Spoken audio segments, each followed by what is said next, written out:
जय श्री जगन्नाथ। आज आइटम हूँ बिना प्याज रसुण प्रेशर कुक बिरियानी मिल मेकर बिरियानी करी से मते बहुत जन लिखी दीदी आमको टिके बिना प्याज रसुण वाला बिरियानी करी देखांतु। तो आज श्रावण मास चलती तो से स्पेशली मु कर देछि खिला खिला बिरियानी पूरा कि कहबनी एटा बिना प्याज रसुण बोली पूरा परफेक्टली कुक है।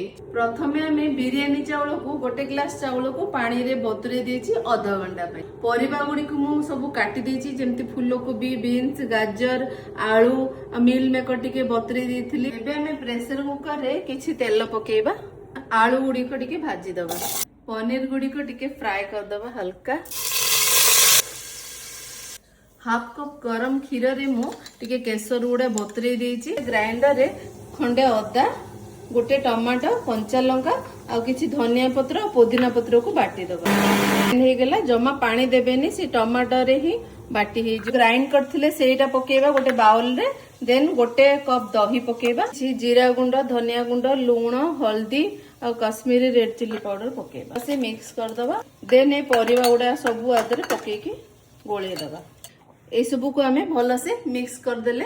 बिरियानी करिबा पे तार मसलाटा मेन करिबा तार बासना और टेस्ट बहुत बढ़िया आसीबा। सेति पे मु किछि अल्प अल्प नै जाइछि तेजपत्र जीरा गोलमर्च धनिया पान मधुरी ए सब जिंस मु लेखि देथिबे आपण से अनुसार पकेबे। एबे ए सब को आमे टिके हल्का गरम कर दो बासना आसी गलानी यार एटा को आमे एबे ठंडा करके ग्राइंड कर दबा। सेही तेल रे आमे टिके बटर पकेबा। एबे मेन होची साहा जीरा आउ तेजपत्र डालचीनी को टिके पके दबा। एबे एडा पके दबा। एगुडी को एबे हाई फ्लेम रे भाजीबा। परिबा गुडी को भाजी गलानी। एबे आमे एथरो आधा परिबा काढी दबा। आधा परिबा मु काढी देली। एबे चावल को आमे एथरे लेयरिंग करी पकेबा। एबे चावल रे लूण दरकार टिके आमे ए लेयर रे ही टिके हल्का लूण टिके छिंची दबा। एंती एबे किछि पनीर आलू को भी पके दबा। देन आधा वेजिटेबल एठे ओथरे पके दबा। ए जो बळका चावलटा को आ ऊपर ओथरे पके दबा। चावल रे हमर जेतिके लूण टिके एंती छिंची धनिया पत्र कसूरी मेथी को टिके पके दबा। बिरियानी मसला जो गुंड करथिले सेइथरो आमे गोटे बड़ चमच पके दबा। केसर पानी को आमे एबे एथरो टिके टिके पके दबा।